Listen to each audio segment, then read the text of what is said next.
So, a movie sequel can be a double-edged sword. On the one hand, a good sequel can give you more of what you loved from the first film. However, a bad sequel can sometimes backtrack, souring the original film or films and making them worse in retrospect. Now, the sequels on this list aren't necessarily bad, but they aren't kind to some of the characters from the original who definitely deserved better. So let's take a look at them. As I'm Jules, this is WhatCulture.com, and these are 10 movie sequels that totally insulted great characters. Number 10. The Warriors 3 – Thor Ragnarok. In the first two Thor films, the Warriors 3 played a pivotal role in helping the titular hero save the day. The Asgardian team saved Thor's life while also providing comic relief and also kicked some serious butt. However, when Thor Ragnarok came along, director Taika Waititi wanted to overhaul the franchise's supporting cast. As such, the Warriors 3 fell pretty early on in the film. When the villainess first arrives in Asgard, she kills them with a wave of her hand. Hogun at least gets to spar verbally with the goddess of death, but she then impales him. For a group called the Warriors 3, they die very un-warrior-like deaths. Leaving the characters out of the film altogether would have actually probably been more dignified, and letting them die heroic deaths would have been much more in character. Though Taika Waititi definitely saved the Thor franchise, the Warriors 3 ultimately paid the price. Number 9. Count Dooku, Star Wars Episode 3 – Revenge of the Sith.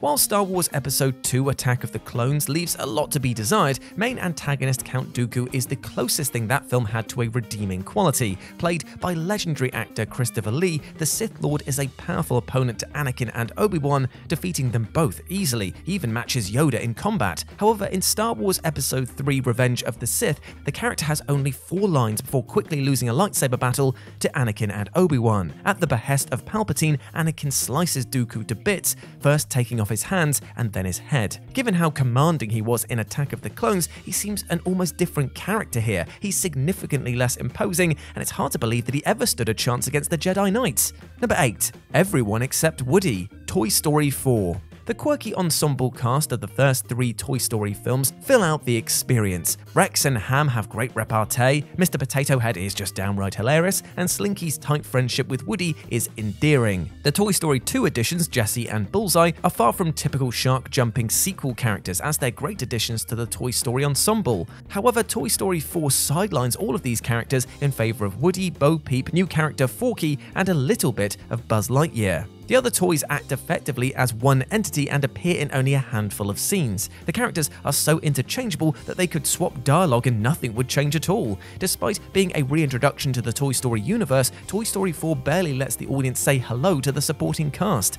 The film feels like a Woody solo film, which downplays all of his friends. Now, while Woody definitely dominates the early Toy Story films, the 4th film presents him as the only character who really matters, and that's just not the case. Number 7. Vanessa, Austin Powers, The Spy Who Shagged Me. At the end of Austin Powers' International Man of Mystery, it seems that Austin and his new girlfriend Vanessa have found their happily ever after. They spent the film working together, slowly growing to respect one another and finally falling in love, famously honeymooning in the final scene. However, less than 10 minutes into the sequel, we learned that it was all a crock. The Austin Powers team wanted to follow the James Bond tradition of a different love interest in every movie, so they had to find some way of getting rid of Vanessa to make way for Heather Graham's new character, Felicity Shagwell. As such, in her one scene in the sequel, Vanessa reveals that she'd been a robot in disguise throughout the entire first film. She never loved Austin and was just posing as a human woman so that she could kill him. The revelation not only undermines her arc in the original, but it was a lazy and rather uncreative way to ditch her.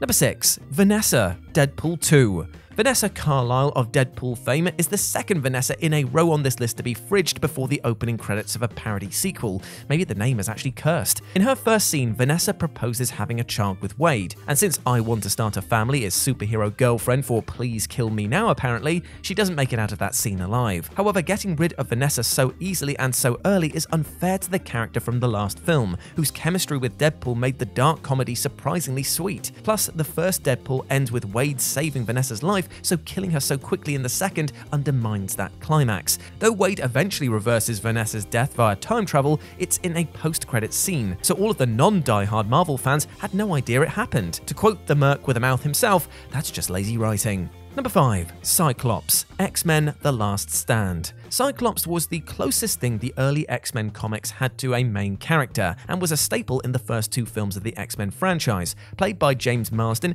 he was a fun foil to Wolverine, and seeing his optic blasts on screen was a treat for long-time X-fans. However, in the third film of the franchise, X-Men The Last Stand, the writers had too many characters to juggle, and needed to write some out rather quickly. Unfortunately, Cyclops didn't make the cut due to Marsden's scheduling conflicts with Superman Returns, so Jean Grey's Phoenix persona dispatches him quite early on in the film. Cyclops led the team for many years in the comics, and he was an important part of the first two films. Writing him out so early and so pathetically makes him feel like just another background character in the franchise rather than one of its leads. Number 4. Bilbo Baggins, The Hobbit, The Battle of the Five Armies.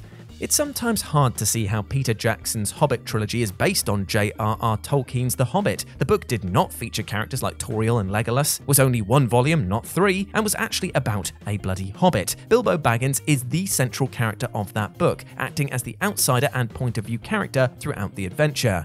In the third Hobbit film, however, it seems as though Bilbo has used his magic ring to disappear from the movie entirely. It becomes less his story and more Thorin's. Bilbo has much less stake in the titular battle than any of the dwarves, and by this point he's already burgled Smaug, which is his main contribution to the quest. The Battle of the Five Armies doesn't feel like Bilbo's story at all anymore, and the main character of the book is insultingly just forgotten about. The title, The Dwarves, The Battle of the Five Armies, would have actually made more sense, since this movie is not about a hobbit, and this is why you should make an entire movie from about 10 pages of a children's book. Number 3. Albus Dumbledore, Harry Potter and the Goblet of Fire. Now this is the thing, Michael Gambon is an incredible actor. However, a lot of people were totally put on edge when they saw the changes made to Dumbledore's character following the death of Richard Harris, who played him in the original films. Now, Harris leaned into the level-headed aspect of the character much more than Gambon, and was actually a lot more fun, being more light-hearted. On the other hand, Michael Gambon's performance has its virtues, but the Dumbledore that he gives us lacks the wisdom of the Dumbledore Harry first met, especially in Goblet of Fire, because we could just look to that much-memed moment of the "Did you put your name into the Goblet of Fire, Harry?" Dumbledore asked calmly, being shown in this case to be him screaming in his face. Both performances are technically excellent, let's be honest, but the change here was jarring to say the least. Number 2. Rose, Star Wars Episode 9, The Rise of Skywalker. Star Wars Episode 8 The Last Jedi introduced audiences to Rose, a fun and fighty new hero, who paired up with Finn for an adventure set on a casino planet. However, Rose's character, played here by Kelly Marie Tran,